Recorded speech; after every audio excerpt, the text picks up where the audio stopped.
ချမ်းသာစွာထိုင်ပြီးတော့တရားနာကြတရားနှလုံးသွင်းကြမယ်ညနေပိုင်းမှာသစ္စာလေးပါးကိုပရိစ္ဆသမုပ္ပါဒ်နဲ့တွဲဆက်ပြီးတော့ဟောတဲ့ရှင်အဲဒီတော့သစ္စာလို့ပြောတယ်တတ္တနံသစ္စာအမှန်ကိုဟောရတယ်အမှန်ကိုသိရတဲ့အတွက်ဒါကြောင့်သစ္စာလို့ခေါ်တယ်နော်အမှန်ကိုမှန်တယ်သိရလို့ဘာခေါ်တယ်သစ္စာပဲတဲ့သစ္စာပေါ်ဖို့လို့တာပေါ့ဘုရားကလည်းသစ္စာတရားတွေမသိဘဲနဲ့မညာဖုန်ညာရတယ်ဆိုတာမရှိပါဘူးတဲ့တရားမို့တရားအာထုတ်တဲ့တရားနှလုံးသွင်းတယ်ဆိုတာဘာကိုသိဖို့အာထုတ်တာလဲဟုတ်တယ်သစ္စာတရားကိုသိဖို့အရေးကြီးတယ်အဲဒီသစ္စာတရားတွေသိမှသစ္စာဉာဏ်တွေကိစ္စဉာဏ်ဖြစ်ပြီးကတ္တဉာဏ်ပေါ်သွားတာပေါ့နော်ကတ္တဉာဏ်ဆိုတာမညာဖုန်ညာပေါ်သွားတဲ့ဉာဏ်ခေါ်တယ်ကိစ္စဉာဏ်ကတော့ဒါယောဂီများအလုပ်ပေါ့ခန္ဓာနဲ့ဉာဏ်နဲ့တွဲတွဲပဲကြည့်တဲ့အလုပ်ကဒါကိစ္စဉာဏ်အလုပ်သစ္စာတရားပေါ်ဟောပေးမဲ့အလုပ်ကဆရာသမားရဲ့အလုပ်သစ္စာဆိုင်အောင်ဟောပေးမဲ့အလုပ်ကဆရာသမားရဲ့အလုပ်ယောဂီများလောကကိစ္စညာအလုပ်ကယောဂီများအလုပ်ဒီဓမ္မတာဝန်ကတော့ဒါကတ္တညာပေါ်သောဓမ္မရဲ့တာဝန်အလုပ်ပါပဲအဲတော့သစ္စာညာကဆရာတာဝန်တဲ့ကိစ္စညာကယောဂီများတာဝန်ကတ္တညာကဓမ္မတာဝန်ဆိုတဲ့အတိုင်းအဲဒီတော့အစဉ်တို့တည်မြဲတဲ့တရဇတ်ထင်ရှားနေတဲ့ပေါ့အဲဒီတော့ဒီနေ့ပရိစ္ဆသမုပ္ပါဒ်လို့ပြောတယ်နော်အကြောင်းကျိုးဆက်ဆက်တာကိုပရိစ္ဆသမုပ္ပါဒ်လို့ခေါ်တယ်မို့လားဘာဆက်တာကိုဒီအကြောင်းနဲ့အကျိုးဆက်ဆက်နေတဲ့သဘောကိုပရိစ္ဆသမုပ္ပါဒ်လို့ခေါ်တယ်ဆိုတော့အကြောင်းလို့ပြောတာအကြောင်းကိုသစ္စာဖွဲ့လိုက်တဲ့အခါမှာသမုဒယသစ္စာဖြစ်တယ်နော်ဘာသစ္စာဖြစ်နေလဲသမုဒယသစ္စာဖြစ်နေတယ်အကျိုးကိုသစ္စာဖွဲ့လိုက်တဲ့အခါမှာဒုက္ခသစ္စာဖြစ်နေတယ်သူ့ကိုအကြောင်းနဲ့အကျိုးကိုပေါင်းစည်းခြင်းသဘောကိုဘာလို့ခေါ်တယ်ပရိစ္ဆသမုပ္ပါဒ်ခန္ဓာပရိစ္ဆသမုပ္ပါဒ်ပေါ့နော်ဘာပရိစ္ဆသမုပ္ပါဒ်အကြောင်းကိုဆိုရင်အကျိုးဖြစ်တာမှန်သမျှတွေဘာလို့ခေါ်ပါလိခန္ဓာပရိစ္ဆသမုပ္ပါဒ်ဟုတ်ပြီပစ္စည်းအကြောင်းအပြင်ကရေပေါင်းအဆင်းကအကြောင်းအဲ့ဒီအကြောင်းတစ်ခုဆွဲပြီးဘာဖြစ်ရတာအကျိုးဖြစ်တဲ့စကုဝိညာဉ်မြင်သိဖြစ်တာပေါ့စကုဇာရူပိဇာဥပ္ပစ္စစကုဝိညာဉ်တေနံတိဖသပစ္စဝေဒနာဝေဒနာပစ္စတဏှာဆိုပြီးတော့ဒါတန်းသွားတာပဲလေဘယ်သူလမ်းစဉ်လဲမေးရင်ခန္ဓာလမ်းလင်ကဒီခန္ဓာနဲ့ခန္ဓာကိုယ်ထဲမှာပေါ်လာတဲ့အာယုန်ဓာတ်ကိုတတိညာကပ်ပြီးမကြည့်သေးတဲ့မြတ်ကာလပတ်လုံးမြည်သည့်ပုဂ္ဂိုလ်မဆိုမျက်စိမှလည်းဘာဖြစ်နေပါလိပရိစ္ဆသမုပ္ပါဒ်ကလဲနေတယ်ဘယ်မှာလဲနေတယ်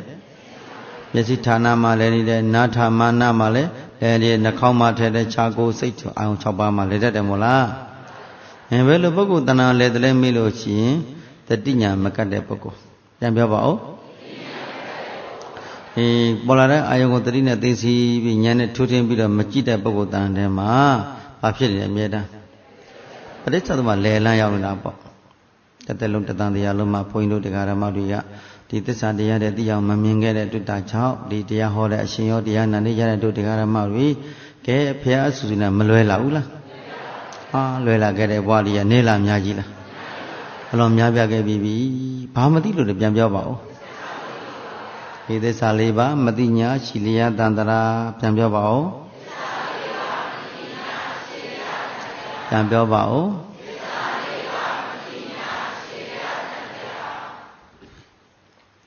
တန္တရာရှိတယ်တန္တရာရှိတယ်ဆိုတာဘာလေးပါမသိလို့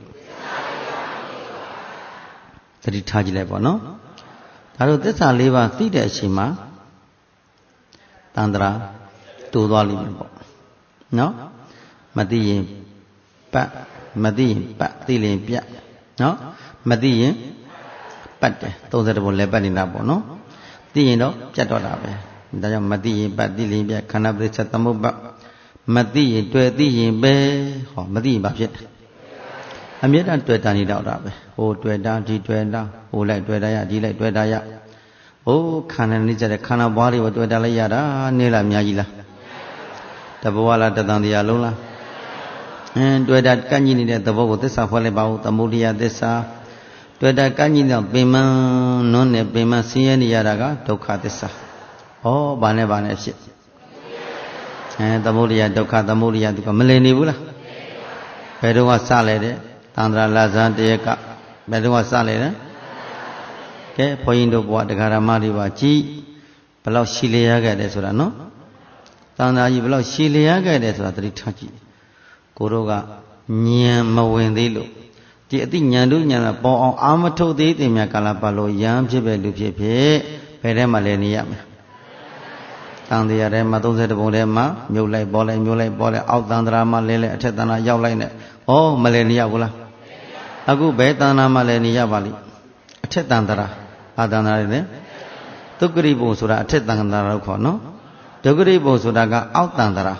ဒုက္ခရိပုံကယောဂီများကအထက်တန်တရာအောက်တန်တရာဘယ်တန်တရာလဲခြင်းတို့လဲခြင်းသေးတာပေါ့နော်လဲခြင်းသေးတာပေါ့ဟုတ်လားလူချမ်းသာနဲ့ချမ်းသာလေးတော့ဖြစ်ခြင်းသေးတာပေါ့ဘုရားရဲ့တပည့်တော်လှူဒန်းတာနေတာမှမဟုတ်ပဲဘုရားလူဒန်းထားတဲ့ကြောင်ကြီးကန်ကြီးတင်ကြီးတွေလူထားတာပြင်မနေဘူးဗျာဒါနလို့တဲ့သီလကုသိုလ်အရှင်ဘုရားတို့သာနာပြုတဲ့နေရာမှာတပည့်တော်အများကြီးအထောက်အကူပြုသေးတယ်ဘုရားလေအဲ့ဒီဟာတွေတော့တပည့်တော်လှုပ်ထားတာတွေတော့နည်းနည်းပါးခံစားကျင်သေးတာပေါ့ဘုရားရဲ့နော်မယ်လာသေးတယ်ဟုတ်တယ်လားယောဂီများရဲ့ကဲစေတနာလဲရင်လည်းပဲဘယ်ကစလာလဲဇာတိဘယ်ကစလာလဲပြောပြပြီလေဇာတိအင်္ဂါစယုံနံယမြားလာအပြည့်တွေဒီလိုဆိုတယ်မို့လားဇာတိရစရင်တဲ့မြက်ပြက်မများဘူးလားအိုခြင်းပြက်နာခြင်းပြက်သိခြင်းပြက်မလာဘူးလားဘယ်ကစလာတဲ့ဒုက္ခဇာတိကရလာတဲ့ပုဂ္ဂိုလ်တွေနောက်ဆုံးမှဘယ်မှာဆုံးကြရစရာမရဏဟုတ်တယ်လားဩပရိသန္တိဇာတိကြောင့်ဇရာပိပြည်လာဗျာတိကနှိမ့်ဆက်ပါလေမရဏသိမင်းလို့ဆိုသလိုဒီခန္ဓာကိုယ်ကြီးကိုကြည်တန်ဘုန်းကြီးတို့တရားတော်မှာသက်စာအလင်းမပေါ်သေးတဲ့ဘဝတိုင်းမှာပရိသန္တိယပြန်ပြီးတော့အိုနာသည်ဖြစ်ရပြန်ပြီးပရိသန္တိနဲ့အိုလိုက်နှလဲသေးလိုက်ဒါပဲလည်နေရတာပေါ့လူဝလူခန္ဓာအိုနာသည်နတ်ဘဝနတ်ခန္ဓာအိုနာသည်ပြမဘဝပြမခန္ဓာအိုနာသည်ငရဲတိရစ္ဆာန်ပြိတ္တာသူအဘဝနဲ့မသိချေရဘူးလားသိချေပစ္စည်းရတဲ့ဘဝနဲ့နေလားအများကြီးလားဘာမသိလို့တဲ့ဒါကိုယ့်ပြက်ကိုကြည့်နော်သူတစ်ပတ်ကအပြစ်မတင်နဲ့ခန္ဓာရတာအမေမကောင်းလို့မလုပ်နဲ့အဖေမကောင်းလို့အမေဖေမကောင်းလို့ခန္ဓာရတာပါလို့သွားပြီးတော့အပြစ်မတင်နဲ့မေဖေနဲ့ဆိုင်သလားကိုမျိုးကြီးကကံမျိုးကြီးရှိလာတာကိုကံဆိုတဲ့သမုဒိယသစ္စာမို့လားကံသမုဒိယသစ္စာမျိုးကြီးရှိသည်မကလားဘုရားမျိုးကြီးရှိရင်အပင်ပေါက်မျိုးကြီးရှိရင်ဒီကမ္မမျိုးကြီးပါပဲလေခန္ဓာမျိုးခန္ဓာပင်ပေါက်တာပေါ့နော်ဗီဇမျိုးစီဆိုရင်တော့အစိတဲ့ပဲအစိဆိုင်တဲ့ပြင်ဘူစီဆိုင်ရင်ဘူတိလာခန်းစီဆိုင်ခန်းတိငရုတ်စီဆိုင်ငရုတ်တိလာမှာပဲတာဗီဇနေရာမှာကိုဟုတ်တယ်လားဗီဇနေရာကာမနေရာမှာလောကနေရာမှာဓမ္မနေရာမှာရှိတယ်မို့လားရာတိုင်းမှာရောက်ကြများရဲ့ဓမ္မနေရာမှာဆိုပြန်လဲခန္ဓာစိတ်ဉာဏ်ကြိုးစားတယ်လာတဲ့ကံတတ္တိကဉာဏ်တတ္တိတွေဖြစ်ပြီးဉာဏ်တတ္တိကနေပြီးတော့ဘယ်ကိုကျေးဇူးပြုရပါလိမ့်နိဗ္ဗာန်မညာပုံညာပေါ့ဒါဓမ္မနိယာမအစဉ်လေဘာနိယာမလဲကာမနိယာမဆိုတော့တူသောအကျိုးပေးတာပေါ့ကာမနိယာမကဘာအကျိုးပေးတယ်ကောင်းတဲ့ကံကကောင်းကျိုးဆိုးတဲ့တန်ကဆိုးကျိုးဟုတ်တယ်နော်ကိုပြုတဲ့ကံမှန်သမျှတွေကအကြောင်းတိုက်ဆိုင်တဲ့မှာအကျိုးပေးခွင့်ရမရ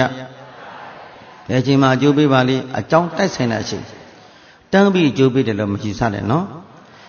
ကိုလို့တဲ့ကံကြီးကတန်းပြီးကျုပ်ပေးမှာပဲဘွားတိုင်းတန်းပြီးကျုပ်ပေးမှာပဲလို့အဲ့ဒါတော့ပြီးတော့အထင်မကျင်းအထင်မလွဲစေနဲ့အဲ့လိုဘဝတိုင်းနဲ့တန်းပြီးတော့အကျိုးပေးတယ်လို့ယူဆထားရင်အဲ့ဒါသတ္တရာဒိဋ္ဌိခေါ်တယ်။ဘာဒိဋ္ဌိသတ္တရာဒိဋ္ဌိဘာမှဖြစ်ပါဘူးဆိုပြန်တော့လေဩစေတာဒိဋ္ဌိနားလည်ပြီနော်ဒါဆိုရင်ယောဂီပုဂ္ဂိုလ်ကသတ္တရဏဩစေတာလမ်းမှာမျက်စိမှာပရိပဒလမ်းအပြင်ကံတရားတို့မိဒီမှာအကြောင်းတိုက်ဆိုင်နေမှာဘာဖြစ်တယ်အကျိုးပေးတယ်အဲ့ဒီမှာအကျိုးပေးတယ်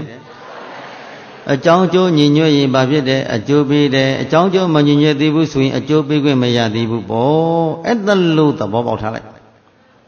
နားလည်ပြီနော်အကြောင်းကျိုးညီညွတ်တဲ့ခါမှာအကျိုးပေးပါတယ်အကြောင်းကျိုးမညီညွတ်ဘူးဆိုရင်အကျိုးမပေးသေးဘူးကံတရားကဒီတဘဝကံမှမဟုတ်ပဲဘဝပေါင်းမြောက်များစွာတို့ကရှေ့ကကံတွေကလည်းအနေလားအများကြီးလားအဲ့ဒီကံတွေကလည်းအကြောင်းတက်ဆိုင်နေမှာဖြစ်လိမ့်မယ်အချိန်တိုင်းစိပြီးဆိုရင်အကျိုးပေးခံလိုက်ရပြီမကောင်းကျိုးလဲ ကောင်းကျိုးလည်းခံကြတာပဲတခါတည်းကြလို့လောကကြီးဟာသိကျက်သိမ်းထကြကောင်းတယ်ငယ်ဝယ်စဉ်တုန်းကချွတ်ပုဂ္ဂိုလ်တွေကပုပ္ပစေနာပစ္စည်းခဲ့တာတွေအပရစေနာပစ္စည်းခဲ့တဲ့ပုဂ္ဂိုလ်တွေပထမအရွယ်တုန်းကတော့တော်တော်ချမ်းသာကြွယ်ဝတဲ့အသိဝဲအစဉ်ပြေတာမပြောပါနဲ့အိမ်ထိုင်အောင်သားအိမ်ထုံရသားလည်းကြမိမိဘဝတွေကိုရုန်းကန်ရတဲ့အခါကျတော့မိဘတွေပြီးတဲ့အမွေနည်းတွေကလည်းတဖြည်းဖြည်းတည်းဆုပ်ယုပ်ဆုပ်လှုပ်လေဖြမြုပ်လေလှုပ်လေမြုပ်လေမြုပ်လေလှုပ်လေ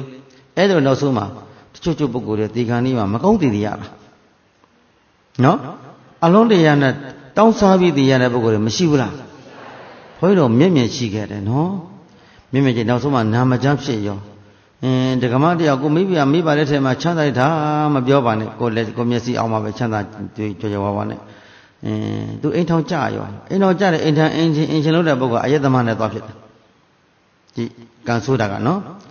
မိဘတွေတကအဲ့ဒါမိဘတွေအဖေလို့တဲ့ပုဂ္ဂိုလ်ဆုံးမြန်ရောအဖေလို့ဆိုတာမိဘတွေအမေလို့တဲ့ပုဂ္ဂိုလ်အမေကလည်းအကောင်ဆက်တာအဆင်ပြေပြီးတော့နောက်ဆုံးမှာကိုတို့ကအင်ကြီးကိုအိမ်ကိုဝယ်ထားတာမှလည်းသို့တော့စာချုပ်ကဗဇက်နဲ့ဝယ်ထားတာကိုဒီကလောကကြီးကဗဇက်နဲ့ဝယ်ယူနေပြောနေမပြီးဘူးလေစာချုပ်စာတမ်းအတိအကျရှိရတဲ့ခါကျသူတို့အစိအကျစာအုပ်စာတော့လက်မှတ်ထိုးလို့မရှိဘူးသူတို့ကနာမည်နဲ့ရှိရောအဲ့တော့အဖွားကြီးလည်းဆုံးလိုက်အဖွားကြီးမဆုံးငံမဲ့အဲ့ဒါယောဂပေါ်နေပြီအင်းကဆင်းရဲလို့လေဒါငါအိမ်ဘာဖြစ်လဲဘာလေးညာလေးမဟုတ်ပါဘူးကျမတို့ဝယ်ထားတာပါမဝယ်ဘူးနောက်ဒီမှာကြည့်လက်မှတ်ရှိတယ်ရှင်လက်မှတ်ဘာလဲဆိုတော့အင်းကဆင်းပြရတဲ့ဘဝနော်ကိုတက်ကြီးလေကိုနေတဲ့တက်ကြီးဆိုဝယ်ထားတာမှန်းပဲဒါပေမဲ့လို့လည်းပဲနောက်တစ်ယောက်ကနေပြီးတော့စာဥပဒေနဲ့ကင်ပေါက်လိုက်တဲ့ခန္ဓာလေးမှာကဲအိမ်ကဆင်းရတာငှားထားပါတယ်ဆိုပြီးတော့လုပ်တာနော်နေ့စေးသွားပါပြီပိုက်ဆံဘလောက်လုပ်ထားပါပြီကို့မှာလည်းစာရွက်စာတမ်းဘာမှမရှိတဲ့ခါကျတော့အိမ်ကဆင်းပြနောက်ဆုံးမှာတောင်းစားရတဲ့အချိန်ရောက်သွားချတာဗျာမိဘမရှိတဲ့နောက်ပိုင်းမှာနော်အိမ်တော်ကလည်းဆုံးသမကလည်းဆုံးသာသမီကြီးကလည်းသုံးမရသမီးတယောက်လက်ကပို့ဘလို့မှသုံးမရပြပြင်လို့မရပဲနောက်ဆုံးတော့နာမကျပဲယောဂကြီးဖြစ်ပြီးတော့တပင်တလိန်နဲ့တည်ခဲ့ရတာဘဝတွေအဲ့ဒါတွေဟာကိုယ်စေတနာမတန့်ရှင်းလို့ပေါ့ဘာမတန့်ရှင်းလို့စေတနာမတန့်ရှင်းလို့အကျိုးပေးမတန့်ရှင်းတာမဟုတ်လားမြည်သည့်ပုဂ္ဂိုလ်မဆိုယဟန်ဖြစ်ပဲလူဖြစ်ပဲပေါ့နော်ဒီနေ့ဘုန်းကြီးတို့လည်းတရားဓမ္မတို့လည်းဘယ်လိုလာအောင်မှမသိပဲဘူးအခုကတော့ဘာဖြစ်နေတယ်အဆင်ပြေနေတယ်အခုအဆင်ပြေဘူးလားအဆင်ပြေနေတယ်ဟုတ်လားနောက်ဆိုရင်တော့ဘယ်လိုဖြစ်လာအောင်မပြောနိုင်သေးဘူးကဲတကယ်လို့အတိတ်ကခုပုပ္ပစေနာလည်းကောင်းခဲ့တယ်မောစစေနာလည်းကောင်းခဲ့တယ်အပရစေနာသာပစ္စည်းခဲ့မယ်ဆိုရင်အသက်အရွယ်ကြီးလာတဲ့ခါမှာဘယ်လိုများနေပြီးဘယ်လိုများသိရမယ်ဆိုတာဟာမိသည့်ပုဂ္ဂိုလ်တယောက်မှမပြောနိုင်ဘူးအဲ့တော့တရားသီဓုဉာဏ်တို့ရှိတဲ့ပုဂ္ဂိုလ်ကတော့ဘယ်လိုနေရာမှာသွားတည်သည်လူမရှိတဲ့နေရာမှာတရားလေးပို့ကြိုက်တယ်ပဲတရားသမားတွေကဟုတ်တယ်လားအရှိစီပုဂ္ဂိုလ်တွေဇာအပညာရတဲ့ပုဂ္ဂိုလ်တွေဆိုတော့လူကြတာမသိဘူးဒီကောင်းကြီးကိုတော်ထဲမှာခွေရတဲ့စားကောင်းကပြိနေပါဆန္ဒကောင်းပါလေအဲ့ဒါလိုဖြစ်ကုန်ကြတာကုသိုလ်ရတယ်ဘယ်မှာဒီလူတွေကြတတ္တဝါတွေစားသုံးပြီးတော့ကုသိုလ်ရတာပေါ့လူရတဲ့မှာဒီငါဒီလို့ရှိရင်အကုသိုလ်ဖြစ်ကြအောင်မှာကြက်တွေဝက်တွေနွားတွေသိကြအောင်မှာအဲ့ဒါလိုကိုမြင်ပြီးတော့ရှိပုဂ္ဂိုလ်ကြီးတွေဆိုတော်ထဲမှာသွားပြန်ကြဘယ်လိုပဲပြန်ပြန်ဟုတ်တယ်နော်ဘာရှိထနေရင်တရားရှိထနေရင်ဒါကြောင့်မို့လို့တရားအသီးတို့ဉာဏ်လို့ရှိထားနေတဲ့ပုဂ္ဂိုလ်မှန်သမျှတရားဒီမှာကိုလည်းဘယ်ကြောက်မလဲတရားဓမ္မစွန့်ညင်တာကြားပြီဘယ်မှန်းလို့ဟုတ်တယ်နော်စွန့်ညင်တာကြားပြီဒီခန္ဓာကိုစွန့်ညင်လို့ယဟန္တာပုဂ္ဂိုလ်တွေကမဖြစ်တာလို့တဲ့ကံမကုန်သေးလို့စောင့်နေရတာထမ်းထားရတာပေါ့လို့လားလေးလို့လားအရှင်သာရိပုတ္တရာခဏခဏညီးတာကြည့်ပါလားငါရှိအာနန္ဒာရဲ့တပည့်တော်လေးဒီနေ့ယဟန္တာပြဒီနေ့ပြိဋိမစံကျင်ပါတကွာရှင်ဗျာရဲ့ဘာဖြစ်လို့လဲဖေအာနန္ဒာတဲ့ညီတော်အာနန္ဒာရဲ့သိပင်မန်းတယ်ခန္ဓာထမ်းထားရတာခန္ဓာထမ်းရတာဘာဖြစ်တယ်မိမိခန္ဓာရောက်ထမ်းတာပင်ပန်းပဝန်းကျင်အကြောင်းမျိုးနဲ့ပင်ပန်းရတာပင်ခန္ဓာဒီပဝန်းကျင်အကြောင်းမျိုးနဲ့ဖြစ်သွားတာပင်ပန်းမကောင်းပါဘူးအာနန္ဒာရဲ့ခန္ဓာကိုယ်ကဘာမှကောင်းတာမရှိဘူးဟုတ်တယ်နော်အဲ့လိုမကောင်းတာမကောင်းမှသိတော်မူကြတဲ့ယဟန္တာပုဂ္ဂိုလ်တွေကခန္ဓာပရိနိဗ္ဗာန်စံကြတယ်မို့လားနောက်တဲ့ဘဝခန္ဓာကိုပြန်လာပါဦးမလားမလာတော့ဘူးနော်ဒီလောကကြီးဆွမ်းသွားပြီခန္ဓာပရိနိဗ္ဗာန်ကိလေသာပရိနိဗ္ဗာန်စံသွားပြီလောင်စာသိလို့မင်းကြီးကုန်ကြပြီချမ်းသာကုန်ကြတာပေါ့ဘယ်လောကမှဒီခန္ဓာဝန်ဒုက္ခကြီးမထမ်းရဘူးလေဒီခန္ဓာထမ်းရတာလေးလွန်းလို့ဘာဖြစ်လွန်းလို့လေးလွန်းလိုက်တာကြည်ပါလား နည်းလေးထိုင်နေတောင်မှပဲဟောနှိမ့်ဆက်ပြန်ပြီဟိုကနှိမ့်ဆက်ဒီကနှိမ့်ဆက်ရက်ကြည့်ပြန်နှိမ့်ဆက်သွားနေပြန်နှိမ့်ဆက်အိတ်နေပြန်နှိမ့်ဆက်တယ်မပြောပါနဲ့နော်နီးကိုမရတာတခါတည်းထိုင်ကိုအိတ်လို့လည်းမရဘူးဟာတညလုံးလည်းမိုးလင်းတာတခါတည်းကြားလို့ရှိအိတ်လို့ကိုမပြောတာကဲခန္ဓာထမ်းတာမပင်မဘူးလားဟောပြီးတယ်ပြန်လဲစားမစားခြင်းမတော့ခြင်းဖြစ်နေပြန်ပြီစားပြန်လဲစားလို့ပြန်လဲစက်ဂရင်းကမတက်ဖြစ်နေပြန်ပြီကြည်သာခန္ဓာကိုနှိမ့်ဆက်တာလေဟုတ်တယ်နော်စားလို့လည်းအိတ်လို့မြဲသွားလို့လည်းမကောင်းအစင်မပြေဘာလဲအစင်မပြေဟိုခန္ဓာကိုတချွချွပုဂ္ဂိုလ်တပိန်ချင်းတလိမ့်နဲ့ချုံသွားပြီးနောက်ဆုံးမှာဟောအဲ့ရပေါ်တဲ့ဘုံမှုလေပြီးနှိမ့်ဆက်မခံရဘူးလားဘာဒုက္ခလဲခန္ဓာဒုက္ခစဉ်းစားကြပြန်ပြောပါဦးပြန်ပြောပါဦးကိုစဉ်းစားရမယ်နော်ဘယ်သူဒုက္ခကိုသူရရှိတတ်တဲ့ခန္ဓာဒုက္ခအလုံးလားစဉ်းစားဖို့မကောင်းဘူးလားဉာဏ်နဲ့စဉ်းစားမှထွက်လာမယ်လေဉာဏ်နဲ့စဉ်းစားမှထွက်လာမယ်ကံနဲ့စဉ်းစားလို့တော့မရဘူးနော်အဲကြောင့်လဲဆိုရင်ခန္ဓာကိုယ်ရကံပေးထားတာကိုဘာပေးထားတာလဲကံပေးလို့ရတတ်တဲ့ခန္ဓာကိုယ်ကြီးရတော့တရားဓမ္မတွေရသူ့အစီအစဉ်နဲ့သွားတော့မှာပေါ့ဗျာသူရကဟိုရကနာရကဒါဘာစီမံကိန်းကံစီမံထားတဲ့ခန္ဓာကြီးကံရဲ့စီမံချက်ကတော့မပြိုခြင်းမအိုရင်မဲ့နဲ့အိုလာရတာပဲတရပြီးတရတလားပြီးတလားပုံစံပြည့်စည်လာတာနော်အိုးကြည့်ချလို့မကောင်းဖြစ်လို့သုံးလို့မရထိုင်မရထားမရဟောနှိစ္စတာကြည်ခန္ဓာထမ်းတာကောင်းသလားမကောင်းဘူးလားဒါရှစ်အရိယာသူတော်ကောင်းဖြစ်သွားတဲ့ပုဂ္ဂိုလ်တွေကဒီခန္ဓာဒုက္ခကိုမြင်တယ်နော်ခန္ဓာဒုက္ခစဉ်းစားကြလို့ငါတခဏလေးကိုငါအပြစ်မစဉ်းစားဘူးတတန်တရားလို့တင်ငါစဉ်းစားမယ်ဟဲ့လို့ကိုအဖြေမရှာဘူးလားဘာဒုက္ခမှလွတ်မြောက်အောင်ခန္ဓာဒုက္ခကလွတ်မြောက်အောင်ပြန်ပြောပါဦးခန္ဓာဒုက္ခလွတ်မြောက်ဘာလို့ရမလဲစဉ်းစားရမယ်ဘာနဲ့စဉ်းစားနေရမယ်စဉ်းစားတဲ့ဆိုတဲ့နေရာမှာတတိဝိရိယဉာဏ်တွေပဲဖောက်တွေပဲကြည့်တယ်လို့မဟုတ်လားဟုတ်ပြီဒါကြောင့်မို့လို့မိတိပုဂ္ဂိုလ်မဆိုပေါ်လေယဟန်ပဲဖြစ်ဖြစ်လူပဲဖြစ်ဖြစ်ခန္ဓာထမ်းထားတဲ့ပုဂ္ဂိုလ်မှန်သိများတို့သည်အကောင်းကြီးလားမကောင်းကြီးလားစဉ်းစားခန္ဓာတစ်ခုလုံးဉာဏ်နဲ့ခြုံကြည့်လိုက်ပါဘုန်းကြီးပြောတဲ့ယံပြီးတော့မယုံပါနဲ့ယံပြီးတော့မဖြေပါနဲ့ခန္ဓာကိုယ်တစ်ခုလုံးဉာဏ်နဲ့ခြုံပြီးကြည့်လိုက်စမ်းပါအကောင်းလားမကောင်းလားစစ်စစ်လိုက်တစ်ခုလုံးနော်ဟိုအရေးထူအရေးပါလေးခွာပြီးတော့ကြည့်လိုက်ကောင်းတာရှိလားမကောင်းတာကြီးလားအသားလေးကိုခွာပြီးကြည့်လိုက်အသားလေးပုံဟိုကလှိပြက်တရားလေးပဲအမဲသားကြီးပေါ့နော်နွားဒီဘာတွေကိုလှိပြက်တဲ့ကအတောင်ကုန်လုံးလှိပြက်ဒါပါအသားတွေပုံထားတယ်လို့ပေါ့ဒီခန္ဓာပုံထားလိုက်စမ်းမှာကောင်းတာလားမကောင်းတာလားအကြောတွေတပုံထားလိုက်ကောင်းတာလားမကောင်းတာလားဥသိဥမနှလုံးအစိုးအမြည်ချင်းငယ်ကြောင့်ပထဝီဓာတ်နဲ့အာဘောဓာတ်12ပါး32ပုံပုံပြီးတော့တွေ့အိမ်ထဲမှာကြည်သမ်းပါဦးနီးရဲပဲရင်တရားကမရှိနိုင်ဘူးလားကောင်းတာမှမရှိပဲတို့ခန္ဓာကိုယ်ကြီးကိုဉာဏ်နဲ့ခွဲကြည့်လေစဉ်းစားကြည့်လေတရားဆိုတာဉာဏ်နဲ့စဉ်းစားရတာနော်အဲ့ဒါစဉ်းစားရတာမရှိတာကိုစဉ်းစားရတာအရှိကိုလားခဏပြောခဲ့ပြီးပြီဒီခန္ဓာကိုယ်ကြီးကအရေးတူအေးပါဖုံးလွန်ထားလို့ကြည့်လို့ရှုလို့ကောင်းနေတာအရေးတူအေးပါတွေခွာထားလိုက်စမ်းပါဦးအကောအရေးပါတွေခွာချထားလိုက်ချက်ချထားလိုက်နီးရဲပဲကြည့်လို့ပါဘယ်လိုဖြစ်နေမလဲမျက်နာကြီးကြည့်လို့လှပါအောင်မလားခန္ဓာတစ်ကိုယ်လုံးမှာကောဘယ်တော့မှကြည့်လို့မလှတော့ဘူးအရေးတူအရေးပါလေဖုံးလွန်ထားလို့ကြည့်လို့အဆင်ပြေနေသလိုပဲတန်တယ်မရင်တဲ့ကောင်မောင်ထဲမှာဇနီးမြတ်သမီးသားအဆင်ပြေနေသလိုပဲကြည့်နေရတာဒီအရေးတူအရေးပါလေဖုံးလွန်ထားလို့နော်ဒါလေးတို့ညံနဲ့ခွာကြည့်တဲ့စမ်းမှာကြည့်လို့ကောင်းသေးရမယ်တူနဲ့တူဘာဖြစ်လဲကြောက်စရာလိုဖြစ်လာဘယ်လိုဖြစ်လာမလဲလန့်စရာလိုဖြစ်လာမယ်စိတ်မဝင်စားတော့ဘူးညံနဲ့ကြည့်လို့ရှိရင်နော်ဘာကိုကြည့်တဲ့ပုဂ္ဂိုလ်အရှိကိုအရှိတိုင်းပြန်ပြောပါဦးခန္ဓာအရှိကိုညံသိနဲ့ကြည့်လိုက်လို့ရှိရင်ကောင်းတာလေးသုထားသလားမကောင်းတာလေးသုထားသလားအဲမှာတရားနဲ့ဆင်ခြင်တယ်ခန္ဓာကိုတရားနဲ့ဆင်ခြင်တယ်ဆိုတာကခန္ဓာအရှိကိုအရှိတိုင်းခွဲခြားစိတ်ဖြာဒေသနာကိုမှန်စွာအကဲခတ်အမြင့်မြတ်ဉာဏ်မြင့်မြတ်ဆိုတဲ့အတိုင်းခွဲခြားစိတ်ပြပြီးတော့ခန္ဓာကိုယ်ကြီးဘာလို့ရမယ်တဲ့ဉာဏ်ဖြင့်စဉ်းစားရမယ်ဘာလို့ရမယ်ဉာဏ်ဖြင့်စဉ်းစားရမယ်ဉာဏ်ဖြင့်သုံးသပ်ရမယ်ဉာဏ်ဖြင့်နှလုံးသွင်းရမယ်အဲ့ဒါလို့အမှန်ကွာမှန်တဲ့နှလုံးသွင်းကြည့်တော့တို့ကဟုတ်တယ်လို့ထင်ခဲ့တယ်လက်ဆက်တတ်တော့ဘာမှမဟုတ်ပါလား တွေ့သွားပြီခန္ဓာကြီးကိုလေဘယ်လိုမြင်လာလဲဘာမှမဟုတ်ပါလားပြန်ပြောပါဦးဘယ်သူကဘယ်သူကြည့်ကိုကြည့်ခန္ဓာကိုကြည့်ဒီခန္ဓာကြီးဟာတတိဝရိယဉာ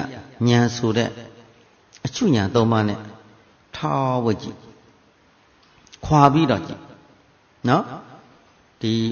အလွှာဆိုတဲ့သဘောကဖုံးလွှမ်းတဲ့သဘောအလွှာလို့ခေါ်တယ်မို့လား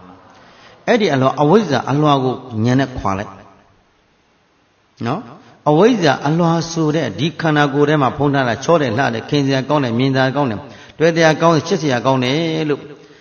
ထင်းတဲ့စိတ်ကလေးကိုအဲ့ဒီအဝိဇ္ဇာကိုခွာလိုက်စမ်းပါဦးတတ်မဲ့နေတဲ့စိတ်ကိုတဏှာနဲ့ပေါင်းနေတဲ့စိတ်ကလေးကို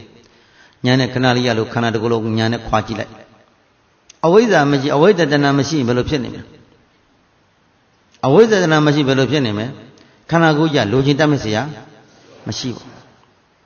ပြောခဲ့ပြီးအရေးတူအရေးပါတွေခွာလိုက်လှတာတွေအကုန်ခွာချထားလိုက်လှကြလို့ချင်းအဝိဇ္ဇာတဏှာဆိုတဲ့စိတ်ကိုအကုန်ခွာချလိုက်တဲ့ဘေးကတ်ထားလိုက်ဝိဇ္ဇာဉာဏ်လေးနဲ့အလောဘအာယုံနဲ့ကြည့်လိုက်စမ်းပါဦးနှစ်သက်စရာတွေ့တာစရာမျက်နှိုးစရာအာကိုးစရာဘာမှမရှိဘူးဒီကုလုံးမှာဘယ်နေရာမှမရှိဘူးနော်အဲ့ဒါမရှိတာကမရှိမှန်ပထမသိအောင်ကြည့်ရတဲ့ယောဂီများရဲ့အဲ့ဒါလိုခန္ဓာကိုယ်ထဲမှာမရှိတာကိုမရှိမှန်သိရင်အရှိကဘာသစ္စာကဖြစ်ဒုက္ခသစ္စာအရှိကမရှိတာကသမုဒယမရှိတာကအရှိကဒါလေးသဘောပေါက်ထားရမယ်ဩတို့ကရှိတယ်လို့ထင်ခဲ့တယ်ဟုတ်တယ်လို့ထင်ကြည့်ခဲ့တယ်လက်ဆက်တော့တကယ့်ကိုပညာဉာဏ်လေးနဲ့အကဲကဖောက်ထွင်းမကြည့်လိုက်တဲ့အခါမှာဘာတစ်ခုမှတရားစရာမရှိပဲကိုဘုန်းကြီးတို့ထက္ကရာဆရာမြတ်တွေကခန္ဓာကိုယ်ကြီးကိုဥပမာဆောင်ပြောတယ်ဟာနေရာဒီကာလမှာတက္ကရာမတက္ကရာမြင်ရပါလေကွင်းတခုတွေဖြတ်သွားတော့နွားအုပ်ကြီးတွေလေ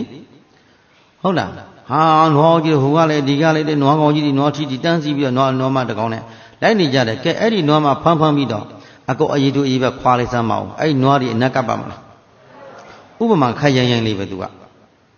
ပမာညနေရိုင်းတယ်နော်ညင်နဲ့ကြည့်တဲ့အခါမှန်တယ်နားလည်ပြီနော်ညနေလေးကြည့်လို့ရှိခက်ရိုင်းလေးပါပဲညနေရိုင်းတယ်ပြောရဆိုရတာဒါပေမဲ့ညံမြက်လို့ကြည့်လို့ရှိရင်အကုန်ခွာထားလို့ရှိရင်အရေးတူအရေးပါလေခွာထားလိုက်တယ်အဲ့ဒီနွားမကြီးတော့ဘယ်နွားကြည့်နာကပ်မှာလဲ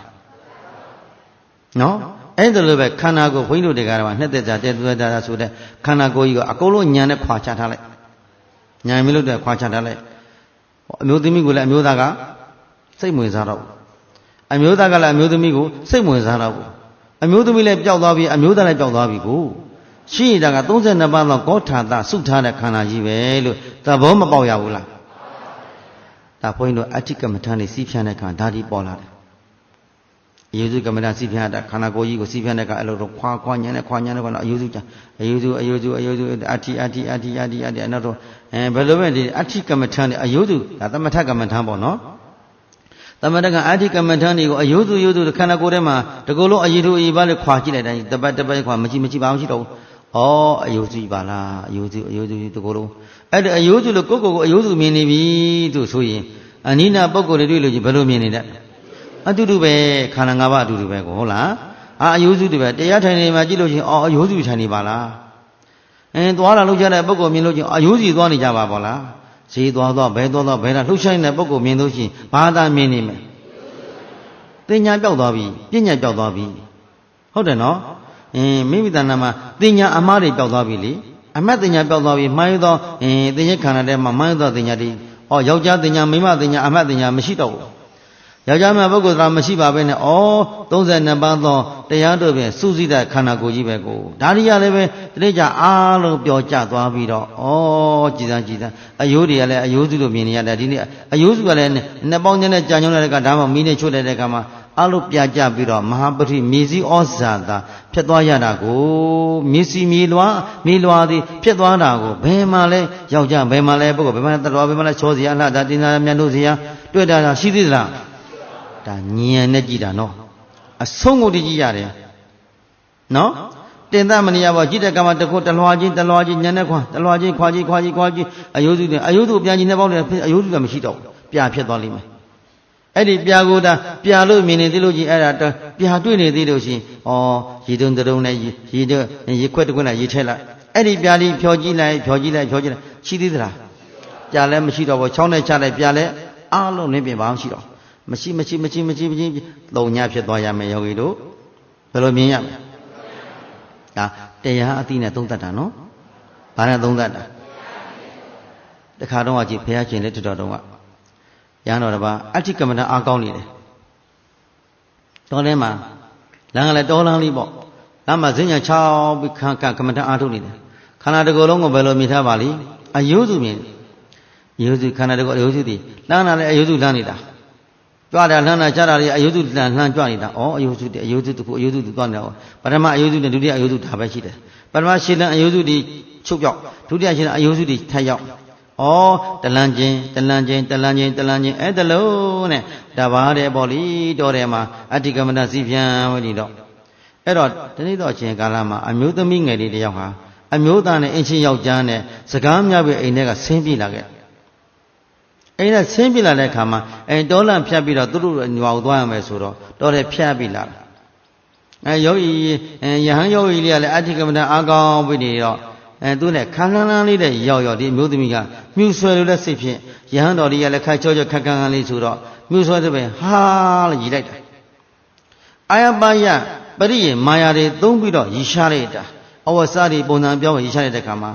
ယဟန်တော်တဏ္ဍာမှာအဋ္ဌိကမ္မဋ္ဌအားကောင်းနေတဲ့အခါဖြတ်ဆိုရင်သူကသွားပေါအောင်ရည်တာကိုသွားပေါ်သွားတဲ့ကဖတ်ကလေးဆိုသွားကိုမြင်လိုက်တဲ့အခါမှာဖတ်သတိထားမိတာဖတ်ဆိုစိတ်ကကြည့်မိလိုက်တဲ့ဖတ်ဆိုတန်သတိထားတယ်အဋ္ဌိအယုစုတကုံလုံးအယုစုဖြစ်သွားကြတယ်အဲ့ဒီအမျိုးသမီးကလည်းဘယ်လိုမြင်သွားချတယ်အမျိုးသမီးလို့မမြင်တော့ပါပဲနဲ့အယုစုတကောင်ပါလားအယုစုတကောင်ငါအနာကိုကတ်သွားပြီငါအနာဘေးကတ်သွားပြီဘာမှမလုပ်ဘူးလေအိန္ဒြေရအနာခတ္တိဒီကြီးပဲဘာလည်းမကြည့်ပဲနဲ့မျက်လွှာချပြီးအယုစုအဋ္ဌိကမ္မဋ္ဌကအားကောင်းနေတယ်အဲ့ဒီအကိုကြည့်နေအမျိုးသမီးကလည်းမြှူဆွဲတယ်ခဏစကားတွေရီးပြမောအမျိုးမျိုးလို့ပဲညာတော့လဲမရဘူးနော်အဲ့ဒီဟိုယဟန်တော်တဏ္ဍာမှာဘာကတ်နေတယ်အယုဒုကမ္မဋ္ဌကဆွဲကတ်နေတာကိုတကယ့်ကိုခန္ဓာကိုယ်ထဲမှာအယုဒုသမထအာယုံကအလုံးအားကောင်းနေတဲ့ခန္ဓာလေးမှာဘယ်အာယုံမှစိတ်မဝင်စားဘူးနော်အတားလေးလာပြီးတော့အနားမှာလာပြီးတော့ရည်ကြမျက်နှာလေးလမ်းပြီးတော့မော့ပြရီးပြအနာကပြသင်္ကန်းလေးတွေပါလေးလက်ဆွဲပြအရေးကိုမဆိုင်ဘူးကိုကမ္မထအာယုန်နဲ့ခန္ဓာကိုညင်ကြအဲ့ဒါတော့အယံကိုသူကကျင်းတန်းပြုလို့မရတော့အသားလေးကိုခြောင်သွားအယုဒုတစ်ခုကအယုဒုတစ်ခုအနာကိုကတ်သွားတာကိုဒါပဲမြင်တယ်ယောက်ျားလို့လည်းမသိလိုက်မိန်းမလို့လည်းမသိလိုက်သူစိတ်ထဲမှာဘာပဲမြင်လိုက်တယ်အယုဒုတစ်ခုကအယုဒုတစ်ခုအနာကိုအယုဒုတစ်ခုဖြတ်တန်းသွားတာကိုလို့အဲ့ဒါလိုပဲမြင်လိုက်တဲ့အခါမှာဒါကိုကြည့်တဲ့အယုစုသဘောဟာရှိသေးလားပြန်ကြည့်လိုက်မရှိငါခန္ဓာကိုအယုစုလည်းမရှိတော့ဘူးသူတစ်ပါးခန္ဓာအယုစုလည်းမရှိတော့ဘူးအလုံးဖြစ်ပြီးတော့ပြတ်သွားပါလားမရှိသုံးညဆက်သွားဘာဆိုဘာမှမရှိတော့ပါလားလို့မြင်နေနဲ့ဖတ်ဆိုရင်သုံးညတနိဗ္ဗာန်ဖြစ်သွားချတာဖြစ်ဖြစ်တယ်မြင်ဖြစ်ဖြစ်တယ်မုံညာနဲ့ဆုံးညာရပြီးတော့သောတာပန်သရကအနာကယဟန္တာဖြစ်သွားတယ်ဗျာကြည့်ဘာဖြစ်သွားပါလိယဟန္တာဖြစ်သွားချတာနော်ဒါဆိုယဟန္တာလည်းဖြစ်သွားရောအနတ်ကတကာတယောက်အဲ့ဒီအမျိုးသမီးရဲ့အမျိုးသားကနတ်ကပြေးလိုက်လာအနာရောက်တော့အရှင်ဘုရားရဲ့ဒီနတ်ကအမျိုးသမီးတယောက်ဖြတ်တန်းမသွားဘူးလားဖေဟာအဲ့တော့သူယဟန္တာကယဟန်ကိစ္စပြီးနေပြီလေအဲ့ဒါနည်းနည်းလေးမျက်လက်ခါချလေးနဲ့တကာတော့တဲ့ကျုပ်ကအမျိုးသမီးလားအမျိုးသားလားတော့မသိဘူးဗျာရှင်နာလေးကအယုစုတစ်ခုတော့ဖြတ်တန်းသွားတယ်ဗျာဗာလေးတစ်ခုအယုစုတစ်ခုကတော့ကျုပ်နဲ့ကဖြတ်တန်းသွားတယ်ဗျာယောက်ျားလည်းမိန်းမလည်းကျုပ်မသိလိုက်ဘူးတင်ညာဘလောက်အားကောင်းလဲကြည့်ကမ္မထံအာယုဘောတင်ညာရက်တွေဘလောက်အားကောင်းနေတယ်ဆိုတာကြည့်ပတ်ဝန်းကျင်ကိုကြည့်လည်းမကြည့်ဘူးနော်မျက်စိအိမ်တွေဘလောက်ကောင်းနေမလဲနော်နဲ့ငယ်ဖက်ကနေသွားပေါ်ရည်တဲ့အမျိုးသမီးအနေကဖက်ကနေသတိထားပြီးတော့ယူစုပါလား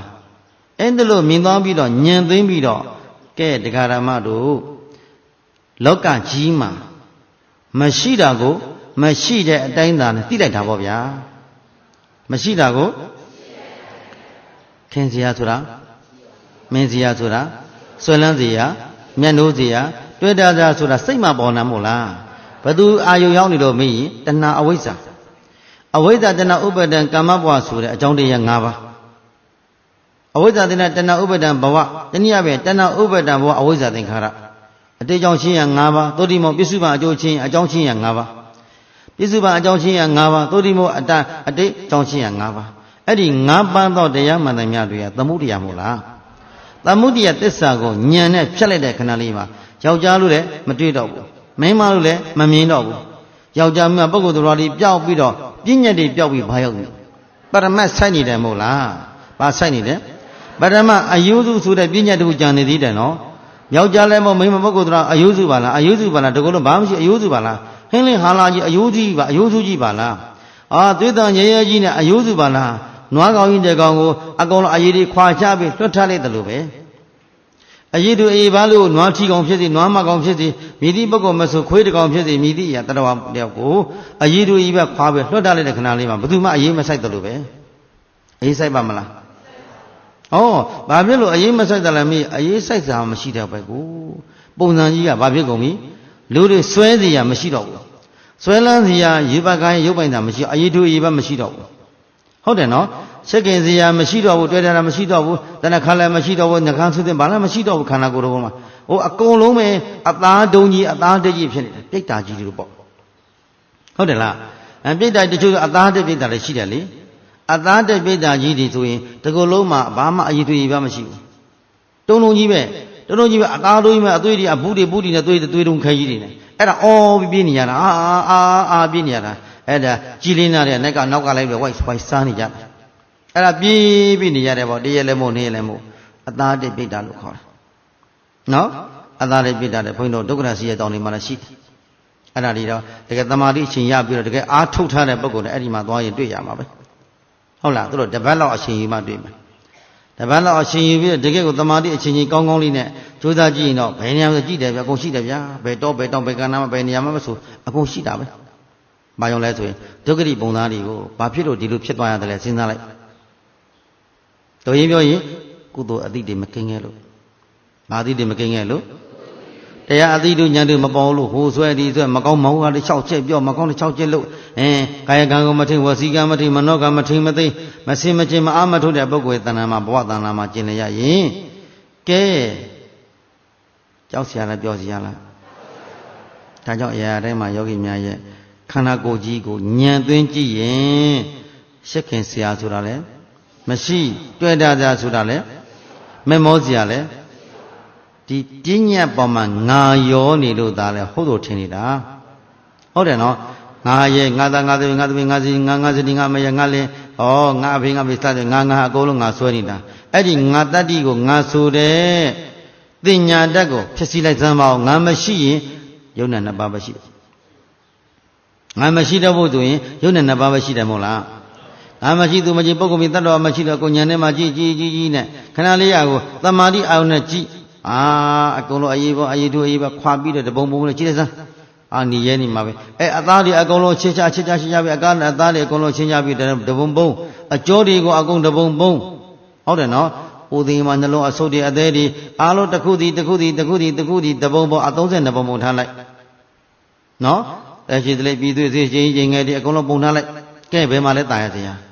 ဘယ်မှာလဲမမောစရာဘယ်မှာလဲပုဂ္ဂိုလ်ဘယ်မှာလဲတတ်တော်တယ်လို့အဲ့ဒါလို့တရားဓမ္မတွေခန္ဓာကိုယ်ဘာနဲ့စဉ်းစားရမလဲရှင်းရလားရှိကိုခန္ဓာရဲ့ရှိကိုခန္ဓာဒုက္ခကိုဒုက္ခသစ္စာလို့ဆိုတာဟောဒီခန္ဓာအစဉ်ပေါ်မှာဘာနဲ့ရှင်းရမလဲဒုက္ခအချီဉာဏ်နဲ့ကြည်ဘာချီပြီလဲပြန်ပြောပါဦးဆင်းရဲနေတဲ့ဟောဒီခန္ဓာကိုယ်ကိုဆင်းရဲခြင်းညောင်များစွာတို့ဖြင့်တည်နေတယ်လို့သဘောပေါက်နားလည်ရမယ်ပုဂ္ဂိုလ်ဒီခန္ဓာဒုက္ခပါလားလို့ညင်မြင်နေပြီဒုက္ခသစ္စာကိုဒုက္ခသစ္စာသိတဲ့ပုဂ္ဂိုလ်ထပ်ပြီးတော့ကြည့်ပါဦးဘာဒီသုထားလို့ဒုက္ခရောက်နေသလဲ32ပါးသောကောထာသာတို့တယ်မှာတစ်ခုကဖောက်ပြန်နေပြန်ပြီတခါတည်းအရေးတူအရေးပါကိုပယုစီတကောင်ကိုက်နေပြန်ပြီရှင်တော်ကိုက်နေပြန်ကိုက်တော့ဘာဖြစ်ဖောက်ပြန်ပြီကိုပယုစီလေးတကောင်ကိုက်နေဘာဖြစ်တယ်ဒီခန္ဓာအကြီးကြီးမှာပယုစီလေးတကောင်ကိုက်နေဘာဖြစ်တယ်ဘာလို့ရှင်တာလဲ တိမခံကျင်လာဘူးအဲ့ဒါပြောစစ်ယူလွှင့်ပြကျင်လာတဲ့ဟုတ်တယ်နော်ကိုယ်ခန္ဓာအကြီးကြီးနော်သေးသေးလေးတွေကြိုက်ကြိုက်မကြိုက်ကြိုက်စားစားမစားစားပြစ်ထားလိုက်သမ်းပါဦးရလားမရတဲ့ပုဂ္ဂိုလ်ကများတယ်ပြစ်ထားတဲ့ပုဂ္ဂိုလ်ကနည်းတယ်နားလည်ပြီနော်သရဝရိယတင်ပဲကြည့်တော့အော်သူကိစ္စသူတို့လားလှုပ်ပါသေးစားပါသေးတကယ်လို့ရှင်နေပါလားအသွေးတောက်ပါစီရောတောက်မင်းတို့ငါကြွေးပါတယ်ကွာလူဒါနပြုပါတယ်ဟောစသည်အပြင်အင်းတနေ့ကနှလုံးသွင်းပြီးခန္ဓာကိုကြည့်လိုက်ရုံပဲဟုတ်ကဲ့မရဘူးရှင်နေတကောင်ကြိုက်မှပြောနေနာဝနတ်ကိုညောင်းလာပါဖြစ်တယ်လာပြီခေါင်းခါလို့ဟုတ်တယ်လားခါနှာခေါင်းအားနဲ့မှအော်လို့စီကိုဆုံးခါဘာလို့လဲလားတကိုယ်လို့မတုံဟင်းတော့ဖြစ်တာအိန္ဒြေမရအောင်ဖြစ်စီတာဟောသေးသေးလေးတကောင်လာတာနော်ဒီကောင်ကြီးနဲ့ခန္ဓာကောင်ကြီးနဲ့ဟိုသေးသေးလေးနဲ့ကြည့်စမ်းပါရှင်းရှင်းတဲ့စမ်းပါဦးဒါမဲ့အဲ့ဒီသေးသေးလေးကောင်လေးတကောင်လာတာတော့ဘာဖြစ်လဲနားတာတော့မကြိုက်ဘူးနော်ဟုတ်လားဘယ်ဆိုရှင်လေးတကောင်လာတော့မှဘာဖြစ်တယ်သဘောမတူဘူးသူလာရင်သဘောမတူဘာဖြစ်လို့တော့ငါလို့ဆွဲထားတာကိုဘာလို့ဆွဲထားလဲဩငါဆွဲတာတကယ်လည်းမရှင်လေးတကောင်လည်းရှင်လိုက်တာကိစ္စမရှိဘူးနော်တော်တော်ကြာငှက်ဖျားဖြစ်ရင်ဒုက္ခဖြစ်ပြီတုတ်ကွေးလာမလားဘာဖြစ်လာမလဲမသိယောဂါတွေတန်းစီသွားပြီဟုတ်တယ်လားအနေငယ်တွေကတည်းကစိတ်ကူးရင်ဟိုတုံဟောတွေးတောင်တွေးမြောက်တွေးပြီးတော့ကဲတရားကဘာဖြစ်လဲမတရားဖြစ်တာနော်လဲနေတယ်ဆိုတာပြိဿသမလဲတယ်ဆိုတာအဲ့ဒီအာယုံလေးပဲခန္ဓာကိုယ်ကထင်ရှားနေတဲ့သဘောတက္ကနာကိုထိုးထညာပဲမကြည့်မိဘူးဆိုရင်ဘာလဲနေဘယ်လမ်းရောက်နေတယ်လေလမ်းရောက်နေတယ်နော်ဘယ်လမ်းရောက်နေပါလိပြစ်ထားလိုက်ရတဲ့ခန္ဓာကိုယ်ပြစ်ထားလိုက်ဘာလို့ရပြစ်ထားလိုက်ကိုယ်ညံနဲ့သွင်းပြီးကြည့်ဇွဲတင်ကြည့်လုံးလာဝရိယတင်ကြည့်ကြည့်ပါများမှဩဒုက္ခဩဒုက္ခသစ္စာကဒုက္ခသစ္စာပြမှာပေါ့ဒုက္ခသစ္စာကိုဒုက္ခသစ္စာလို့သာလေညံသွင်းပြီးကြည့်ငါမရောစီနဲ့ငါမလုံးနဲ့နားလည်ပြီနော်ခန္ဓာအလုံးမှာငါချုပ်လို့ရှိရင်သွားပြီ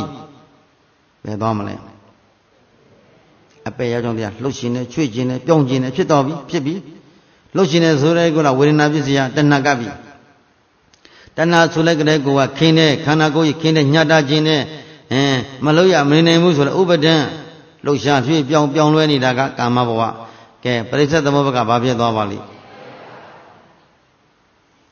ဘယ်မှာလဲနေတယ်လဲမေးစိတ်မှာလဲနေတာဘယ်မှာလဲနေတာဖြတ်ရင်လည်းဘယ်မှာဖြတ်ရမလဲ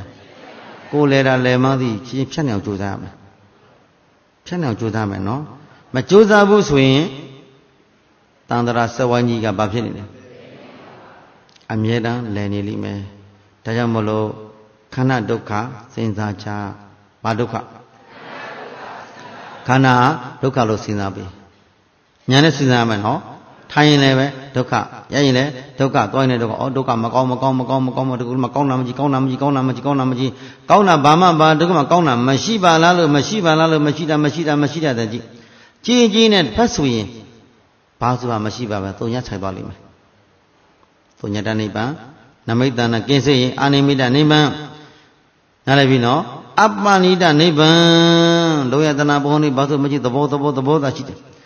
သဘောခန္ဓာကလည်းဖြစ်လိုက်ချုပ်လိုက်ဒါပဲရှိတော့တာပဲဖြစ်လိုက်ချုပ်တဲ့သဘောလက္ခဏာနဲ့ဒုက္ခသစ္စာကြည်နေတာမေဃသစ္စာဖြစ်နေမင်းနဲ့ဒါပဲရှိတော့တာဘာသူဘာမရှိတော့မရှိဘူးဖြစ်တာလည်းပြစ်တာလည်းသူ့သဘောသူဖြစ်သူ့သဘောပြစ်နေတာပဲငါနဲ့မဆိုင်သူလည်းပုဂ္ဂိုလ်နဲ့မတတ်တော်နဲ့မဆိုင်မသူ့သဘောသူဆောင်းနေတာပဲဆိုတာအနတ္တညာပေါ်သွားမယ်ဆိုရင်အကိမြတ်တဏမှာအတိတရားအဲ့ဒီအတိတချက်ဟာအတိတချက်အကောင်းဆုံးအတိလေးပဲအမြတ်ဆုံးသီးလေးပဲနော်အဲ့ဒီဉာဏ်တတ္တိလေးပေါ်လွင်ဖို့အတွက်ကိုယ်ကဘာလို့ရမလဲထိုင်ကြည့်ရကြည့်စဉ်းကြံကြည့်နော်အချင်းချင်းဖန်ဖော်တတ်တဲ့ကြည့်အဲ့ဒါလို့ကြည်ပါများရင်သိမယ်ကြည်ပါများလာလေသိလာလေကြည်ပါများလာလေသိလာလေသဘောပေါက်လာလေတန်ត្រာကထွတ်မြောက်ခြင်းလာလေဘာဖြစ်လို့လဲမေးခန္ဓာထမ်းရတာပို့လို့လားလေးလို့လားအလုံးပင်မလားလေခန္ဓာနဲ့ဆက်ဆံရတာသိပင်မလဲနော်ဟောဒီခန္ဓာကိုထမ်းတာသိပင်မလဲမိမိခန္ဓာလည်းမဟုတ်သေးဘူးတော့ဟိုခန္ဓာဒီခန္ဓာလာပြန်ပြီခန္ဓာဘွားကြီးကြဘယ်လူကဘာဖြစ်တယ်ဘယ်လူကဘာဖြစ်တယ်ဘာလေးညာလေးလာပြန်သေးတယ်ဟိုကဒုက္ခပဲဒီကဒုက္ခပဲကြည်စံခါတရားညာလေးတတိမထမ်းလို့ချင်းဒေါသဖြစ်ရပြန်ပြီအကုသိုလ်ဖြစ်ရပြန်ပြီဘသူကဘာဖြစ်လို့တဲ့ ကြည်စံခန္ဓာဘွားတွေကြောင်းရင်ခံပြီးတော့ဒုက္ခရောက်တာလားဒုက္ခရောက်တာလားဒုက္ခရောက်တာဒါခန္ဓာရှိသူတိုင်းဟာဒီလိုခံရမှာပဲနားလည်ပြီနော်ယဟန္တာပုဂ္ဂိုလ်တောင်မှပဲပဝန်းကျင်ဒုက္ခတွေကြောင့်ခါတရံအိမ်မရသေးတာပဲစိတ်တော့မပန်းဘူးနော်ကိုပန်းရတာပဲဘာပန်းလဲကိုပင်မရတာပဲဩခန္ဓာရှိတာပင်မလိုက်ပါပြီခန္ဓာတွေထမ်းတာပင်မလိုက်ကြပါပြီကိုခန္ဓာကိုယ်ထဲမှာကိလေသာတော့မရှိတော့ဒါပေမဲ့ဒီခန္ဓာထမ်းတာပင်မနေတယ်တတ္တဝါတွေလည်းအဲ့ဒါလိုအမျိုးစုံဟိုကတမျိုးတရားတို့သူတို့အစင်းသူတို့အတွက်စဉ်းစားပြီးတော့တတ္တဝါလည်းဆင်းရဲနေကြတာကြည်စံဒုက္ခရောက်နေကြတာကြည်စံအပေတန်တရာတို့ရောက်မဲ့အလုပ်လုံးနေကြည်စံမအောင်ကြောက်တယ်တသိန်းထစရာကြောက်လာတယ်နားလည်ပြီနော်လောကကြီးမှာကြည်စံအတိတလုံးမကိန်းထားသုံးသေးတဲ့ပုဂ္ဂိုလ်ဒီအရိယာသူတော်ကောင်းတဲ့ကိန်းအောင်မကျင့်မကြမာမထုတ်သေးဘူးဆိုရင်အယူတွေကယူဥမှာပဲပုရုဇဉ်ဆိုတာအယူမို့လားပုရုဇဉ်ကပါတယ်ပုရုဇနောဩမတကောသတိတော်ကိုပုရုဇဉ်တွေကအယူနဲ့တူတယ်တဲ့အယူလိုအဲ့လိုပဲအယူတယောက်မှာအယူတကောမှာရတာအကုန်ထက်ဆလီပိုင်ရထက်ကြောက်ကလေးရထက်စက်ကူရလက်ထက်အကုန်လျှောက်ထက်သွားသောအယူလိုအဲ့လိုပဲဟုတ်တယ်နော်တရားအတိတို့ဉာဏ်တို့မပေါ်လွင်သေးသည်မြတ်ကာလပတ်လို့များသောအဖြစ်ကိုယ့်အပြစ်နဲ့သူများအပြစ်ဘယ်သူအပြစ်ကိုကြည်တတ်ကြသူတစ်ပါးအပြစ်ကိုသိမြင်တတ်တယ်နားလည်ပြီနော်ဘုရုဇင်ကဘယ်သူအပြစ်ကိုမြင်တတ်တယ်ကိုယ့်အပြစ်ကိုတော့မမြင်ဘူးဒါကြောင့်မလို့အရိယာသူတော်ကောင်းတွေကြတာကိုယ့်အပြစ်ကိုပဲမြင်တယ်ငါမကောင်းဘယ်တော့ငါမကောင်းဘူးတတန်တရားလည်းမကောင်းတော့လို့ငါခုမကောင်းဖြစ်နေတာပဲသူတစ်ပါးကဘယ်တော့ပဲကိုယ့်ကိုမကောင်းစကားပြောရင်လည်းငါမကောင်းလို့ဖြစ်တာပါနားလည်ပြီနော်ဘယ်သူမှသူအတင်းမပြောတော့ဘူးငါမှတန်လာအကျွေးတွေရှိတာကိုဖြစ်မှာပေါ့ဒုက္ခသစ္စာကဒုက္ခသစ္စာပြမှာပေါ့အလိုအပြစ်တင်ကြမှန်သိမြကိုယ့်ဘာပြစ်တင်တယ်လေပြောခဲ့ပြီခန္ဓာဒုက္ခကိုဘာလို့ရမလဲဉာဏ်နဲ့ကြည့်ရမယ်စဉ်းစားပြရမယ်ခန္ဓာဒုက္ခစဉ်းစားကြဘာဒုက္ခထိုင်ကြည့်လေဉာဏ်နဲ့စဉ်းစားပြကြည့်ရပ်နေရင်လည်းဉာဏ်လေးနဲ့စဉ်းစားပြကြည့်သွားနေရင်လည်းဉာဏ်လေးနဲ့စဉ်းစားပြကြည့်ရင်အကြည့်ခန္ဓာကိုယ်ကြီးကဖြစ်ပြီးပြက်လို့ပါသစ္စာကြည့်တဲ့ဉာဏ်ကသေတာငြိမ့်တာဒါသစ္စာပေါ့ဘာပေါ်သွားပြီသစ္စာပေါ်သွားပြီဒုက္ခသစ္စာပဲခန္ဓာတစ်ခုလုံးကဆင်းရဲနေတဲ့အမှန်တရားတွေအမှန်တဲ့ဉာဏ်နဲ့ထောက်ပဲကြည့်နေတာလေးကသစ္စာမို့လားအမှန်ကအမှန်နဲ့ထောက်ပြီးကြည့်နေတာလေးကသစ္စာဆင်းရဲနေတာကဒုက္ခပေါင်းလိုက်တော့ခန္ဓာဒုက္ခစဉ်းစားကြဘာနဲ့စဉ်းစားပေးရမယ်တို့သူတစ်ပါးအတွက်လားကိုယ့်အတွက်လားသူတစ်ပါးအပြစ်မြင်ရမလားကိုယ့်အပြစ်ကိုမြင်ရမှာလားကိုယ်ကိုစောင့်ရှောက်နေကြပါစေလို့မေတ္တာပို့ရကဲအချိန်တနာကြီးခုံဆုံးသွားခြင်းကြောင့်တော်ကြရအောင်ဆုံးသတ်ကြအောင်သာဓုခေါ်လိုက်ကြ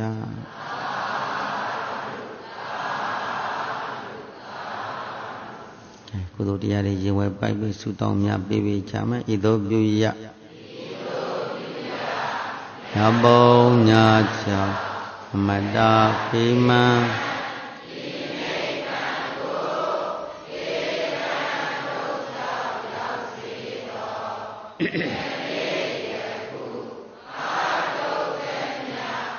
ညဘာကကိုမိဘဆေယညိုတာကိုမာဆောင်း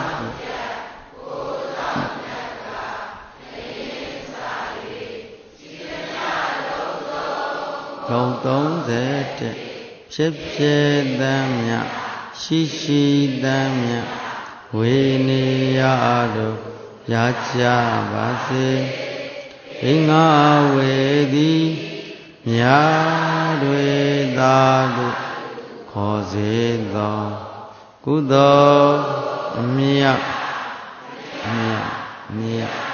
ယူတော်မူကြဘုံလောအရိယာသူတော်ကောင်းတို့ဩသာအပ်သောမြတ်တရား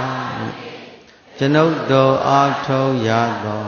ကုသိုလ်မှန်သမျှတို့ကိုဝမ်းမြောက်ဝမ်းသာစွာဖြင့်သာဓုကုသိုလ်အမြတ် မြတ်မြတ်ယူတော်မူကြပါကုန်လောရိယာသူတော်ကောင်းတို့ဘုရားအသောမြတ်တရားနှင့်ကျွန်ုပ်တို့အားထုတ်ရသောကုသိုလ်မှန်သမျှတို့ကိုဝမ်းမြောက်ဝမ်းသာစွာဖြင့်သာသာသာလူကုသိုလ်အမြတ်အမြတ်အမြတ်ယူတော်မူကြပါကုန်လော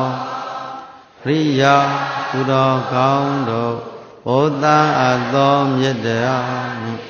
ကျွန်ုပ်တို့အားထုတ်ရသောကုသိုလ်မှန်သမျှတို့ကိုဝမ်းမြောက်ဝမ်းသာစွာဖြင့်သာဓုသာဓုသာဓုအလောကိုယ်စိတ်နှပါကျမ်းမာချမ်းသာလို့တရားသီးတွေအမြဲတမ်းတိုးပွားနိုင်ကြပါစေ